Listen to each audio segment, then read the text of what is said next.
answering questions my dog has about HIV. My mom forced me to do this video, but fine, I guess I'll ask some questions. What's HIV anyway? I got you. HIV, or human immunodeficiency virus, is a virus that attacks cells that help the body fight infection, meaning this makes a person more vulnerable to diseases and infections.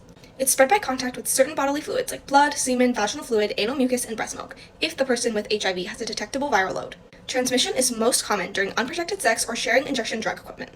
While there's no cure for HIV, antiretrovirals allow people living with HIV to have long, healthy, fulfilling lives. Wait, why is this looking interesting? That's really good to know. Why do you think HIV is something that we should all be talking about?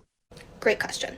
Well, the more we talk about HIV, the more normalized it becomes. We need to end the stigma surrounding HIV because literally anyone can get HIV. The more we all know about HIV, prevention, treatment, the better and more informed choices we can make to keep both ourselves and those around us safe.